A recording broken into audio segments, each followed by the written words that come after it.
demostrando. Así que, ¿qué les parece si recibimos lo que Dios tiene para nosotros hoy por medio de su palabra? Vamos a buscar en nuestras Biblias en Juan 10. Evangelio de Juan, capítulo 10, y vamos a estar cubriendo los versos 1 al 10.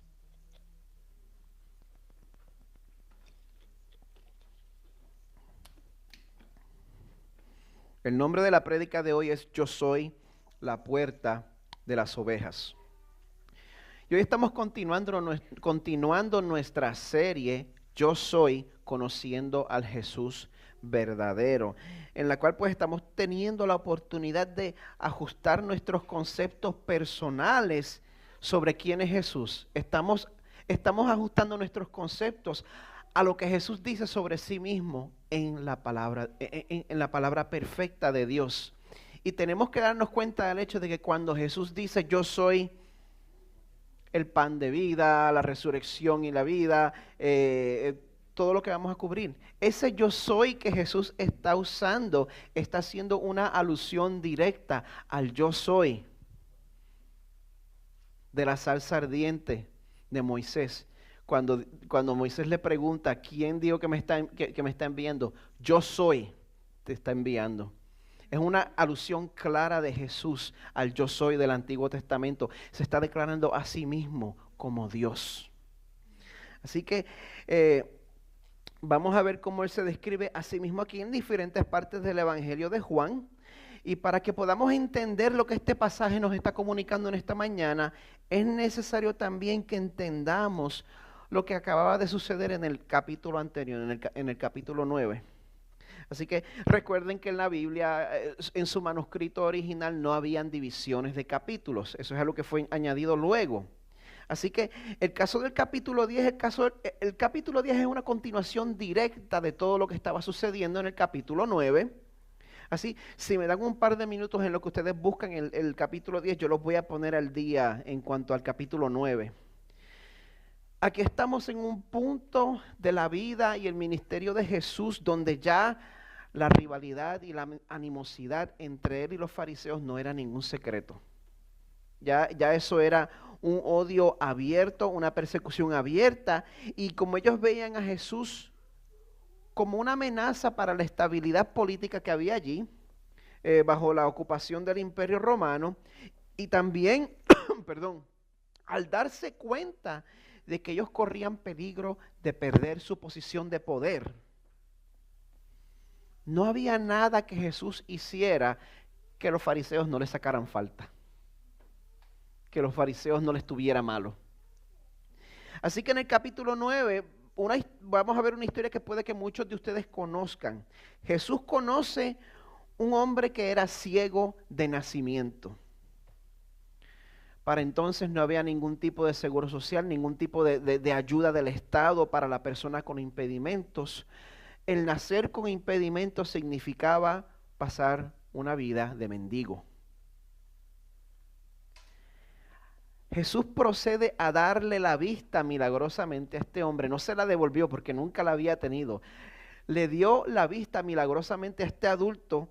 Y si usted lee el capítulo 9 se va a dar cuenta de muchos detalles que dicen a gritos que Jesús no era un hombre cualquiera, sino el enviado del Señor. Cuando Jesús escupe en la tierra, hace lodo y se le aplica en los ojos al hombre ciego, le dice, lávate en el estanque de Siloé, que significa enviado. Hello. Bueno, pero ¿qué sucede? Cuando el pueblo se da cuenta del milagro, le traen el hombre ciego a los fariseos, a los líderes religiosos judíos del momento, de los cuales varios llegan a la conclusión de que Jesús no podía venir de parte de Dios porque había sanado a este hombre en el día de reposo, en el Shabbat. Pero otros de ellos no podían ignorar lo que era obvio, el hecho de que había ocurrido un milagro que solo podía venir de parte de Dios. Por eso mandan a buscar al pobre hombre por segunda vez y lo interrogan y lo quieren obligar a declarar que Jesús era un pecador.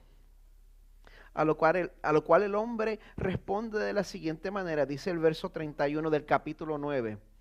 Sabemos que Dios no oye a los pecadores, Pero si alguien teme a Dios y hace su voluntad, a éste oye. Desde el principio jamás se ha oído decir que alguien abriera los ojos a un ciego de nacimiento. Si éste no viniera de Dios, no podría hacer nada. Así que a consecuencia de decir estas palabras sinceras, estas palabras verdaderas, los fariseos pues deciden expulsar a este hombre de la sinagoga. Deciden excomulgarlo de la sinagoga. Y eso es una acción con consecuencias profundamente dañinas para la gente que era parte de esa comunidad judía. Sacarte de la sinagoga era básicamente que la comunidad entera iba a practicar el ostracismo en contra tuya, que te iban a rechazar. Como consecuencia, este hombre tendría que ser rechazado por su propia familia. Y yo quiero que se den cuenta aquí de que los fariseos estaban tan interesados en no agitar las aguas, estaban tan agarrados del status quo, que ellos preferían hacerle daño a las personas que ellos estaban llamados a cuidar y a pastorear, antes que admitir que el Mesías prometido había llegado.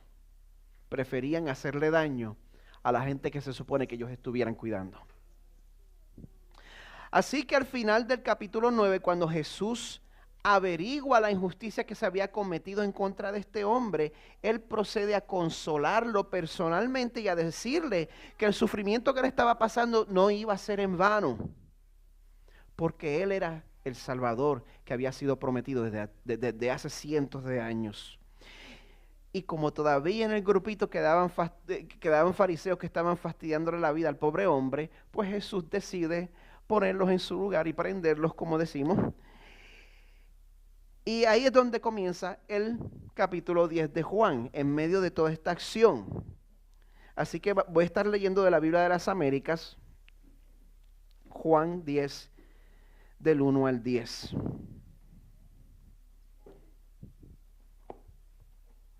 Así dice la palabra del Señor.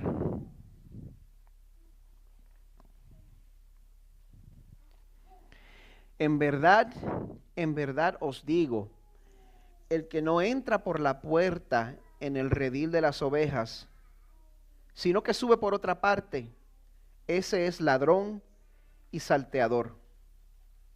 Pero el que entra por la puerta es el pastor de las ovejas. A éste le abre el portero, y las ovejas oyen su voz. Llama a sus ovejas por nombre y las conduce afuera. Cuando saca todas las suyas, va delante de ellas, y las ovejas lo siguen porque conocen su voz. Pero a un desconocido no seguirán, sino que huirán de él, porque no conocen la voz de los extraños. Jesús les habló por medio de esta alegoría, pero ellos no entendieron qué era lo que le decía. Entonces Jesús les dijo de nuevo, en verdad os digo, yo soy la puerta de las ovejas. Todos los que vinieron antes de mí son ladrones y salteadores, pero las ovejas no les hicieron caso. Yo soy la puerta. Si alguno entra por mí, será salvo, y entrará y saldrá y hallará pasto. El ladrón solo viene para robar y matar y destruir. Yo he venido para que tengan vida y para que la tengan en abundancia. Esta es la palabra del Señor. Y Señor, te damos gracias porque en medio de un mundo donde hay tanto engañador que lo que quieren es aprovecharse de uno y sacarle el jugo hasta lo último, tú no eres así. Seguirte a ti no es algo que nos agota, sino que seguirte a ti es algo que nos da vida. Nos trae vida y vida en abundante, vida de sobra. Te pedimos, Señor, por eso que abras nuestros ojos para que nos demos cuenta quiénes son ladrones, quiénes son salteadores, quiénes son falsos. Y Señor, te damos gracias por la protección y la seguridad que tenemos en ti a través de tu Hijo, a través del cual oramos. Amén.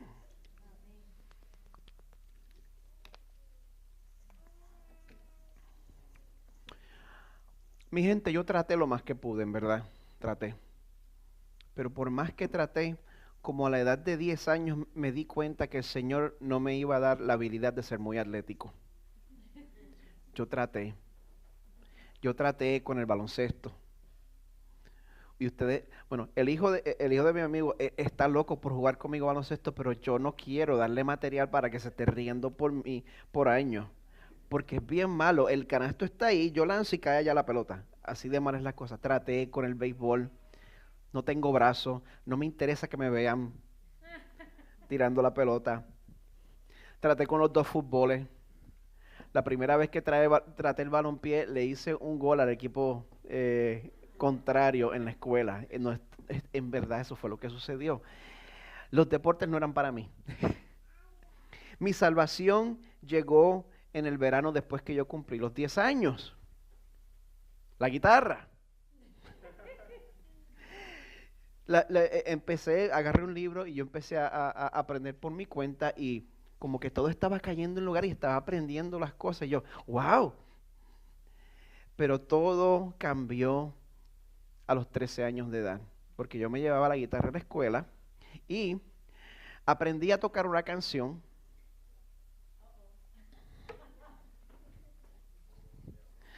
Recuerden, esto era 1984 por ahí. El otro día. Y entonces yo estoy en la escuela y empiezo a tocar.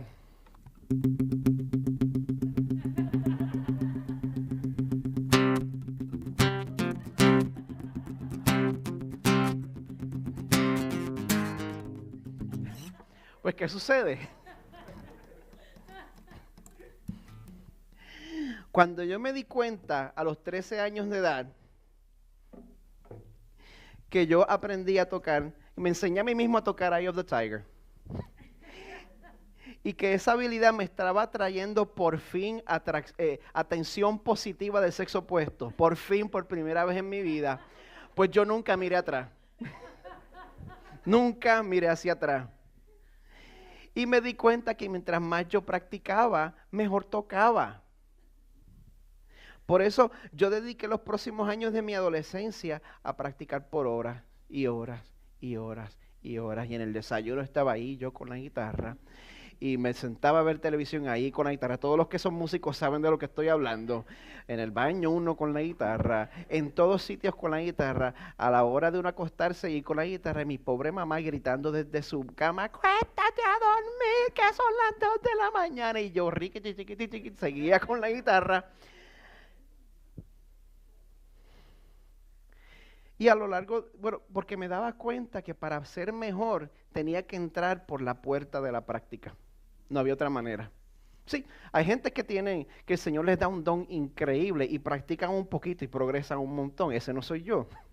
Yo tenía que entrar por la puerta de la práctica y me di cuenta de que mientras más yo avanzaba como guitarrista y oía a otros guitarristas tocar, yo me daba cuenta de cuál era el guitarrista que había ensayado, que había practicado mucho y el que no había practicado. Uno se da cuenta de eso. Y así como se puede notar un músico que se esfuerza por practicar, este pasaje también, más que nada, nos está dejando saber cómo desarrollar ese oído y poder distinguir entre un líder verdadero y un líder falso. Y esto es importante porque si usted decide seguir a la persona equivocada, esto puede tener consecuencias devastadoras en su vida. No estoy exagerando, no estoy tratando de dramatizar las cosas porque es el domingo por la mañana y estoy predicando, no. Esto es potencialmente devastador para usted si usted sigue a la persona que no es. Usted puede terminar dedicando su vida al servicio de un dictador espiritual. O puede un buen día despertar en el infierno. Por eso la palabra de Dios nos dice en esta mañana de una manera muy sencilla: sigue al que sigue a Cristo. Sigue al que sigue a Cristo. Este pasaje se divide en dos partes principales. Primero encontramos una distinción y después encontramos una declaración. Así que vamos a comenzar con el primer punto, la distinción, versos 1 al 6. Los que nos hemos criado en la iglesia conocemos lo que significa la palabra redil. Pero estoy seguro que los que no tienen ese tipo de crianza en común conmigo, ni han oído probablemente esa palabra antes. Así que para el beneficio de todos, yo quiero explicar por qué Jesús al hablar en este pasaje está usando ese tipo de lenguaje de ovejas, pastor, redil, etcétera. Cuando estamos hablando de Israel en el primer siglo, estamos hablando de una sociedad agraria. Por supuesto que no es una sociedad industrial, es completamente agraria. En ese tiempo la agricultura y el ganado pues eran parte de la moneda que muchos usaban. Y los pastores que estaban encargados de cuidar de las ovejas y llevarlas a pastar durante el día, al final del día las llevaban a pasar la noche en el redil. El redil, que también se le conoce como aprisco, era un área cercada, frecuentemente con rocas, lo suficientemente alta como para que las ovejas no se escaparan. Ese tipo de redil tenía una característica específica. Tenía una sola puerta, una sola manera de entrar legítimamente. De manera que todo el que quisiera tener acceso a las ovejas de manera legítima, tenía que tratar con la persona guardando la entrada. Y es por eso que la persona que venía a robar ovejas pues no pasaba por la entrada, trataba de subir por la cerca. A eso es que se refiere Jesús cuando comienza a hacer esa distinción en el primer verso y dice, en verdad os digo, el que no entra por la puerta en el redil de las ovejas, sino que sube por otra parte, ese es ladrón y salteador. Bandido es lo que significa salteador. O sea que este capítulo arranca en tercera ya. Ya hay acción que viene del capítulo anterior, porque Jesús está poniendo a los fariseos en su sitio. Les dice, este hombre ha pasado su vida como un ciego y un mendigo, y en vez de ustedes celebrar la sanidad de ese hombre, ustedes lo que están pensando es que si ustedes reconocen que esto es un milagro legítimo, entonces sí tienen que reconocer que yo vengo de Dios. Pero como eso es una amenaza para la posición de ustedes y el poder que ustedes tienen sobre este pueblo, ustedes prefieren hacerle un daño permanente a este hombre, expulsándolo de la sinagoga y la comunidad, a este hombre que se supone que ustedes estén pastoreando y cuidando. ¿Qué clase de pastores son ustedes?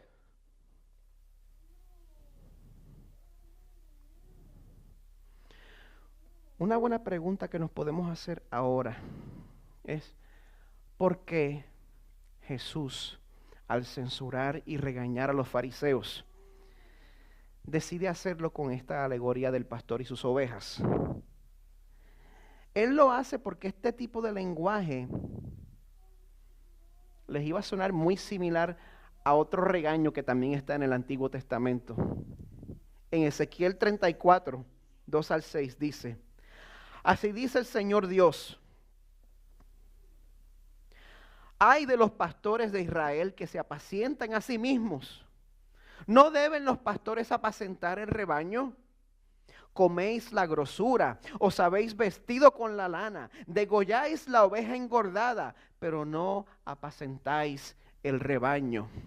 Las débiles no habéis fortalecido, la enferma no habéis curado, la perniquebrada no habéis vendado, la descarriada no habéis hecho volver, la perdida no habéis buscado, sino que las habéis dominado con dureza y con severidad. Y han sido dispersadas por falta de pastor, y se han convertido en alimento para toda fiera del campo. Se han dispersado. Mis ovejas andaban errantes por todos los montes y por todo collado alto. Mis ovejas han sido dispersadas por toda la faz de la tierra, sin haber quien las busque ni pregunte por ellas.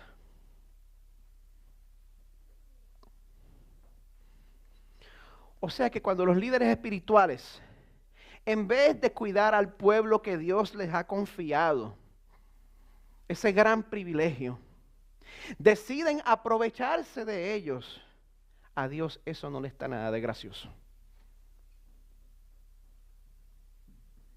Así que cuando usted vea que parecen salirse con la suya, confíe en que Dios sabe lo que está sucediendo. Y a Él no le está nada de gracioso. Y si usted aquí en esta mañana, en algún momento de su vida, ha pasado por la desgracia de ser verdaderamente víctima de este tipo de líder, el ladrón, el salteador, el depredador, Dios sabe lo que usted pasó. Dios personalmente sabe lo que usted ha pasado. Y Dios mismo se va a encargar de llamar a esas personas a cuentas. Porque el mandato sobre nosotros es claro. Y yo le digo, para usted ser pastor tiene que estar loco. Para usted ser pastor es que el llamado dentro de usted lo consume y no puede considerar otra cosa, porque ciertamente no tiene que ver con hacer dinero, ciertamente no tiene que ver con vivir una vida cómoda. Este es el mandato, 1 de Pedro 5, 2 al 4. Pastoread el rebaño de Dios entre vosotros, velando por él, no por obligación, sino voluntariamente, como quiere Dios, no por la avaricia del dinero, sino con sincero deseo. Tampoco teniendo señorío sobre los que os han sido confiados, sino demostrando ser ejemplos del rebaño. Así que no importa que usted sea una persona pasible, que usted sea un macho alfa. Usted como pastor tiene la obligación de cuidar con gentileza y sutileza. Usted no se puede... el Señor me va a juzgar a mí si yo me enseñoreo y soy ese tipo de líder con ustedes y no doy ejemplo. Sin embargo, el tipo de pastor que agrada a Dios, como dice aquí, es el que demuestra ser ejemplo del rebaño. Cuando aparezca el príncipe de los pastores, recibiréis la corona inmarcesible de gloria. El verso 2 después nos muestra que hay una relación especial entre las ovejas que pertenecen a Dios y los que son sus líderes. Dice, el que entra por la puerta es el pastor de las ovejas. A este le abre el portero y las ovejas oyen su voz. Llama a sus ovejas por nombre y las conduce afuera. Cuando saca todas las suyas, va delante de ellas y las ovejas lo siguen. ¿Por qué? Porque conocen su voz. Es bien interesante, en el occidente se manejan las ovejas a la fuerza, empujándolas, alándolas, forzándolas, mientras que en esa parte del mundo, como las ovejas eran, muchas veces los pastores eran propietarios de las mismas ovejas, pues había una relación personal, se conocían, el mismo pastor desenredaba la lana de la oveja, las conocía por nombre, y las ovejas conocían la voz del pastor. Solo bastaba con que el pastor las llamara. Cuando yo era adolescente, nosotros llegamos a tener muchos gatos en nuestra casa. Yo a veces pues jugaba con los gatos, a veces los alimentaba y a veces los molestaba. Estamos hablando de un muchacho de 14, 15 años. Pero mi mamá, aunque mi mamá no les tenía nada de cariño a esos gatos, ella estaba hastiada de los gatos. Ella se dedicaba exclusivamente a alimentarlos, a darles comida. Esa era la relación de ella con ellos. En inglés cuando llaman los gatos le dicen kitty kitty, ¿verdad? ¿Cómo se dice kitty kitty en español? Miso miso, ¿verdad? Para que lo sepan, para los gatos hispanos es miso miso. Si yo los llamaba, ellos respondían dependiendo de cómo se sentían. Si querían pues que yo si podían tolerarme, pues entonces venían donde mí. Pero cuando mi madre los llamaba, el 100% de las veces se formaba una algarabía y un lloriqueo. Esos gatos venían todos corriendo, llorando a los pies de mi mamá. Y se formaba un llanto y se formaba una histeria, porque ellos conocían la voz de la persona que siempre los alimentaba. Y no era hasta que los alimentaban que se callaban. Aquí Jesús nos dice que esta relación entre el pastor y las ovejas es mutua y es proporcional. Así como el hombre ciego de nacimiento, a quien Jesús le da la vista, se volvió seguidor de Jesús y no de los fariseos, los que verdaderamente pertenecen al pueblo de Dios también reconocen al pastor verdadero. Los que verdaderamente pertenecen al pueblo de Dios también reconocen al pastor verdadero. Verso 5, pero aún desconocido no seguirán, sino que huirán de él, porque no conocen la voz de los extraños.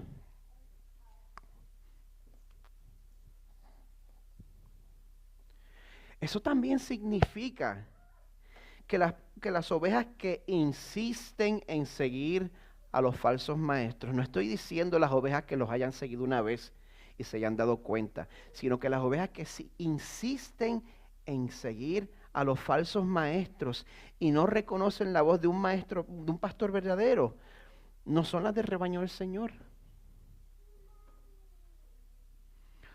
O sea que en los hombros de ustedes recae tremenda responsabilidad.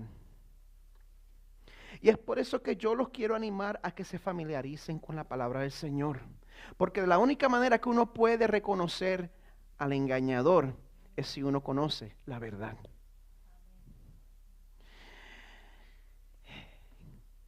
Nosotros hacemos algo que se llama los grupos de estudio y aplicación, donde estudiamos la palabra del Señor. Y buscamos hacer eso en un contexto mucho más personal, donde usted tiene la libertad de hacer todas las preguntas que quiera. Los puedo animar a hacerse parte activa del grupo de estudio de aplicación que esté más cerca de ustedes. Porque las cosas no van a cambiar si usted va a un evento, a un congreso. Este proceso de conocer la verdad es un proceso acumulativo, poquito a poco, grupo a grupo, estudio tras estudio. Pues entonces pasa el tiempo y de momento usted se da cuenta que sabía cosas que no sabía antes. Así que en vez de hacer esto cuestión de un evento, vamos a hacerlo parte de nuestras vidas para que puedan acumular ese conocimiento necesario. Pero de vuelta al mensaje de hoy, porque gente, lo más triste que nos puede pasar es que después de una vida entera metidos en la iglesia, que uno todavía sea fácilmente engañado. No tiene que ser así. Eso era lo que le estaba pasando a los fariseos y a la gente que los seguía. Y gente inteligente, gente que sí tenían estudios. Bueno, ser fariseo implicaba tener básicamente el equivalente a 2 doctorados, si no me equivoco. Pero el verso 6 nos dice que Jesús les habló por medio de esta alegoría, pero ellos no entendieron qué era lo que les decía. Por lo tanto, Jesús procede a usar otra alegoría para hablar de sí mismo, y aquí es el momento climático de la historia. Aquí es donde Jesús comparte con todos su declaración. Verso 7 dice: entonces Jesús les dijo de nuevo, en verdad os digo, yo soy la puerta de las ovejas. Es necesario que pausemos aquí porque esta ilustración que Jesús está usando para hablar de sí mismo, cuando dice que es una puerta, eso va directamente en contra del Jesús que nuestra sociedad se ha inventado. El Jesús donde todo el mundo es bienvenido, el Jesús hippie, el Jesús blandengue en buen puertorriqueño, el Jesús que no se atreve a decirle que no a nadie. Ese Jesús acaba de declarar que Él es la puerta de las ovejas. Y si hay algo que una puerta logra hacer, es decidir quién está dentro y quién está afuera. Una puerta es un agente de exclusividad y de división. Cuando Carmen y yo éramos novios, y ya yo me había mudado a Orlando, pero ella todavía vivía en Puerto Rico, yo fui a visitarla y yo me estaba quedando en casa de su abuela, que vivía como a 1 milla de la casa de ella. Y pues, ¿qué sucede? Una noche salimos al cine y a comer y volvimos mucho más tarde de lo que se suponía, como a las 2 de la mañana. Mis hijos no oyeron eso. Bueno, me porté mal. Carmen me dejó al frente de la casa de su abuela y ella sigue para casa de su familia, que era como 1 milla. de allí de distancia. Después que ella se va, yo voy a tratar de entrar en la casa de la abuela de Carmen, y entre todas las puertas que tenía que pasar, había una puerta que estaba cerrada con llave.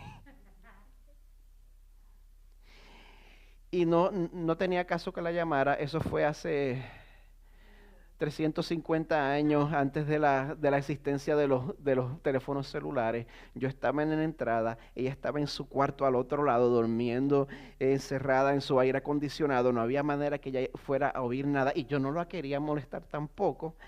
Así que para mí el mensaje que esa puerta me dio fue claro y contundente. Me quedé afuera. No importó que en ese momento yo me arrepentí. Estaba bien arrepentido en ese momento. No importa las ganas que yo tenía de ir al baño en ese momento. El mensaje fue contundente. Me quedé afuera. Aprendí mi lección, no le volví a llegar tarde. Pero no todos tienen la opción de aprender su lección. La puerta del arca de Noé decidió quién iba a vivir y quién iba a perecer durante el diluvio. Y ahí no había oportunidad para uno aprender su lección.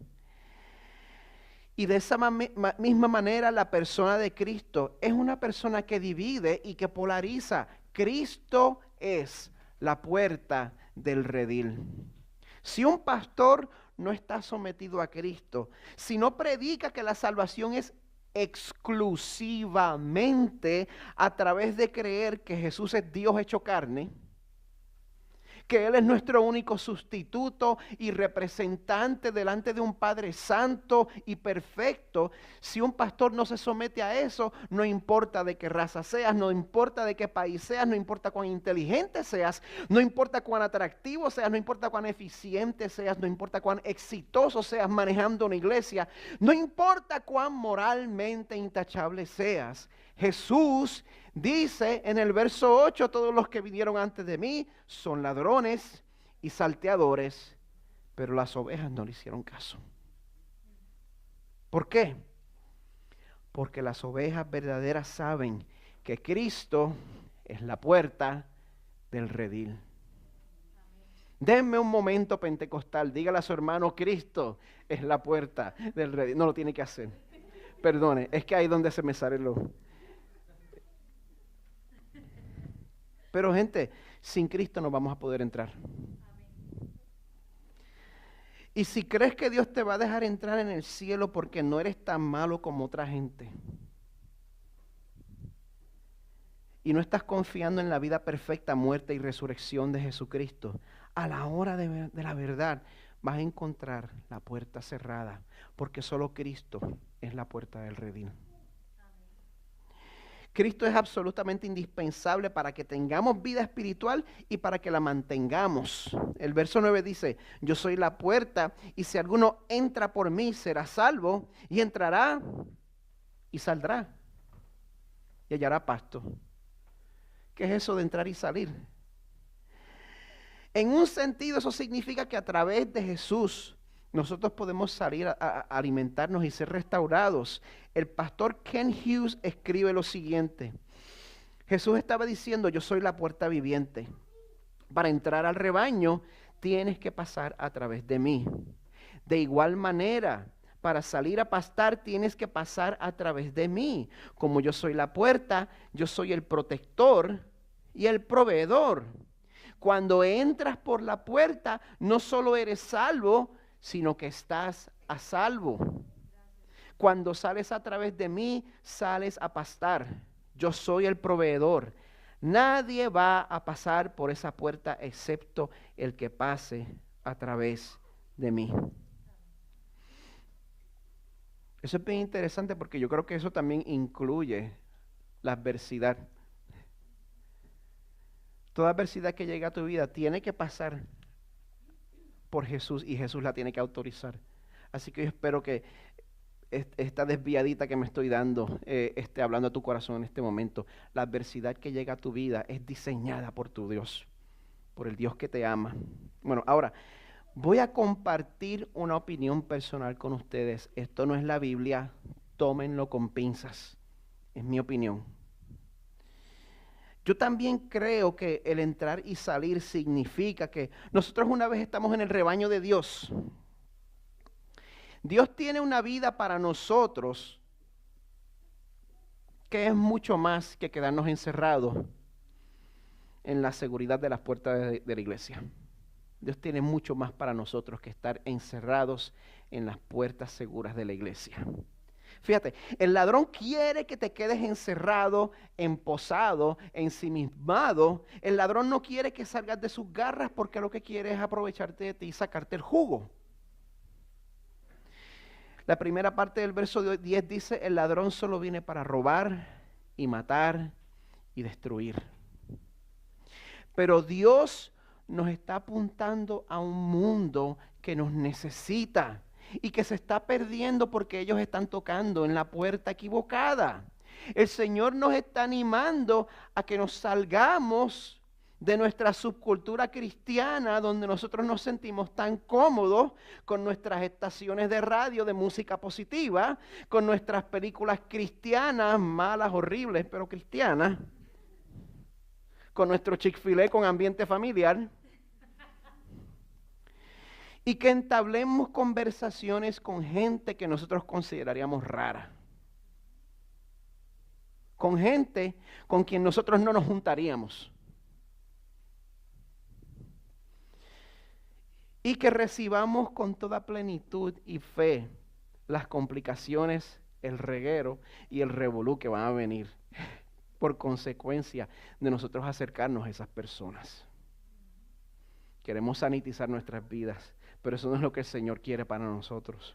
Cuando nosotros confiemos que Dios en su Espíritu nos va a dar el poder para brillar en la oscuridad y para apuntar nuestras comunidades hacia Jesucristo, la única esperanza, la puerta viviente, entonces vamos a entender verdaderamente las palabras de Jesús cuando dice, yo he venido para que tengan vida y para que la tengan en abundancia.